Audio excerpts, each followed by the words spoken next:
우리 더원 사랑교회 모든 성도님들을 주님의 이름으로 사랑하고 축복합니다. 이 시간 함께 먼저 기도하고 말씀 보도록 하겠습니다. 전능하신 하나님, 은혜와 사랑에 감사합니다.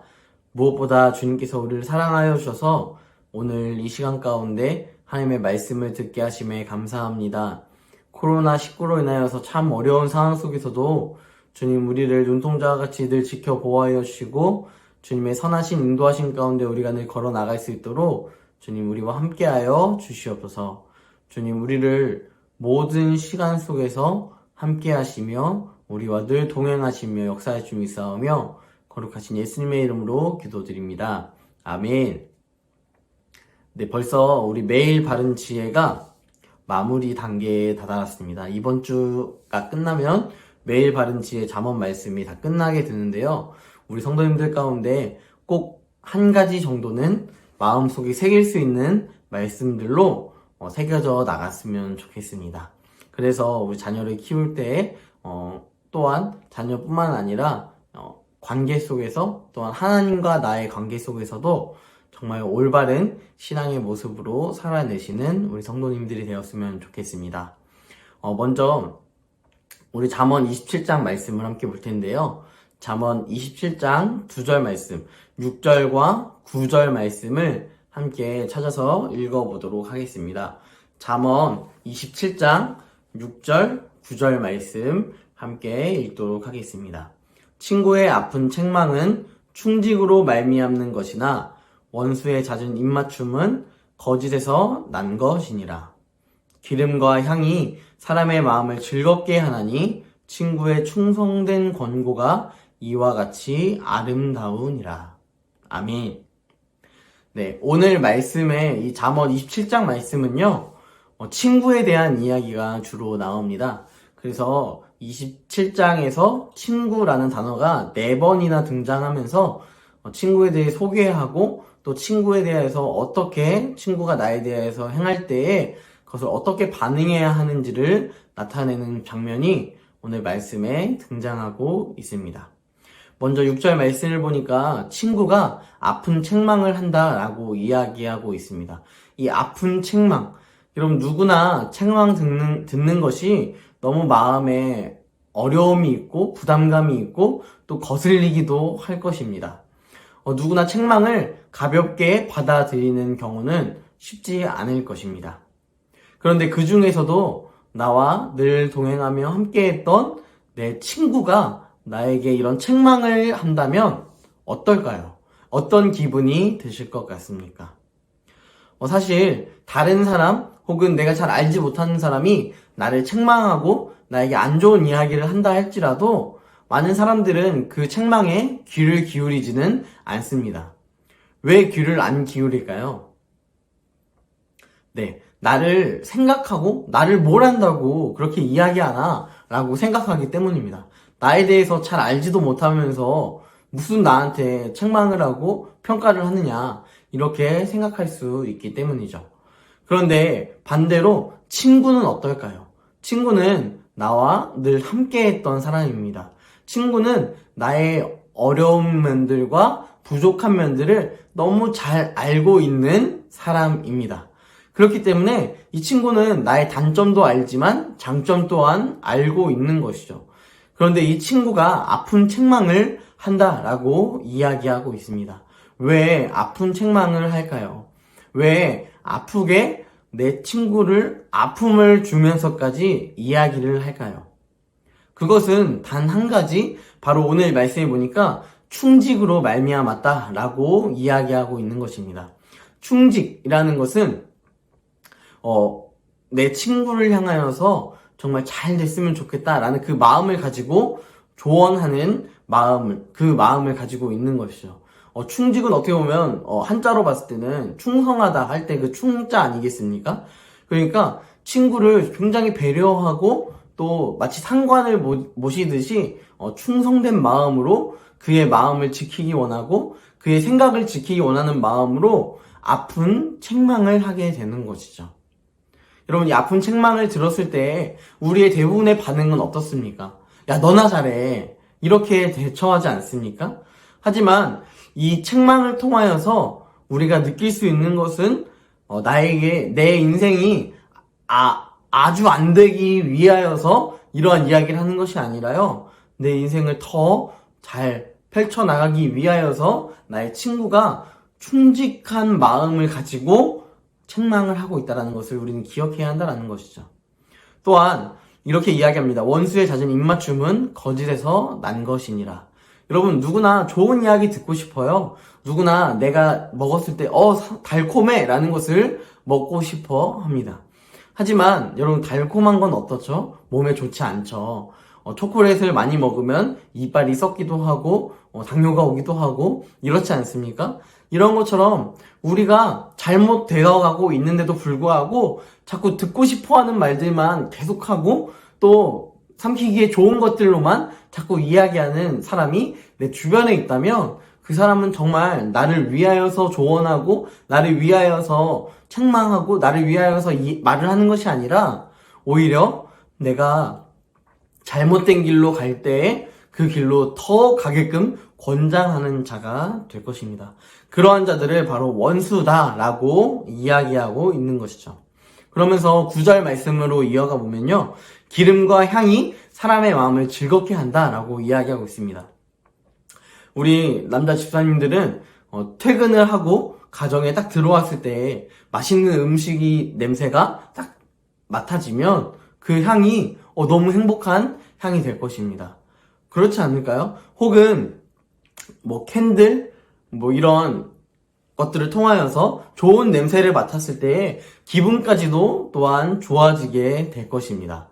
또한 기름, 저는 어렸을 때 제가 부모님 외할머니 댁이 이제 전라도 임실이었어요. 그래서 임실에 가면 꼭 이제 기름을 짜는 그런 곳이 있었는데요. 거기서 나는 그 들기름 향과 또 참기름 향, 이런 향들을 제가 어렸을 때 맡았던 적이 있었는데 그때도 참 달콤하고 너무 좋다라는 생각이 들었었습니다. 그런데 기름과 향이 사람의 마음을 즐겁게 하는 그것처럼 친구의 충성된 권고, 6절에서 살펴봤던 것처럼 친구의 아픈 책망, 이 개념 자체가 바로 이런 향들처럼 아름다운 향을 낼 수 있다라는 것을 이야기하는 것이죠. 여러분, 이것을 통하여서 우리가 기억할 수 있는 것은요, 원수의 잦은 입맞춤은 그때 당시에만 딱 달콤하고 끝나요. 하지만 결국 그의 끝은 어떻습니까? 잘못된 길에서 벗어나질 못하고 그 길로 계속 가게 되는 거예요. 그런데 친구의 아픈 책망을 듣고 그 충성된 마음을 가지고 그래, 내가 그렇게 하면 안 되지 라는 마음으로 돌이켰을 때에는 기름과 향이, 아름다운 향이 나는 것처럼 그 향을 맡았을 때 기분이 좋은 것처럼 결국 그 권고를 듣고 나아가는 자에게 그 끝은 굉장히 기름지고 향이 나는 그런 인생이 되어지는 것입니다. 이 향이 무엇입니까? 우리 고린도 말씀을 보면요, 그리스도의 향기를 내뿜는 자가 되라고 이야기하고 있습니다. 우리가 정말 참된 그리스도인이라면 그리스도인의 향을 낼 수 있는 믿음의 자녀들이 되기를 원합니다. 이 친구가 단순히 나의 세상 친구뿐만 아니라 나의 교회의 친구가 될 수도 있고요. 또한 우리의 가장 가까운 친구, 바로 예수님께서 우리에게 이런 충고와 책망을 하실 수 있습니다. 이 책망 가운데 우리가 그것을 잘 귀담아 듣고 나는 길이요 진리요 생명이라고 말씀하신 그 예수 그리스도 앞에 나아갈 때에 그리스도의 향기를 내뿜고, 또한 갈라디아 말씀을 보니까 너희가 그리스도의 흔적을 남기며 살아가라라고 이야기하고 있습니다. 이 흔적을 늘 남기며 그리스도의 향을 내뿜어낼 수 있는 저와 우리 더원 사랑의 교회 모든 성도님들이 되기를 주님의 이름으로 간절히 소망합니다. 함께 기도하겠습니다. 전능하신 하나님, 은혜와 사랑에 감사합니다. 오늘 말씀을 통하여서 친구가 아픈 책망을 할 때에 그 책망이 충직으로 인하여서 파생되는 것인 줄 믿사오니, 하나님, 주님께서 우리에게도 동일하게 말씀하시는 그 아픈 책망을 통하여서 아파만 하는 것이 아니라 그 아픔으로 인하여 끝나는 것이 아니라 아픔을 딛고 일어서서 우리가 우리의 삶을 변화시켜 나갈 수 있도록 주님, 우리의 삶 가운데 함께하여 주시옵소서. 주님, 우리와 늘 동행하시며 역사할 줄 믿사오며 거룩하신 예수님의 이름으로 기도드립니다. 아멘.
안녕.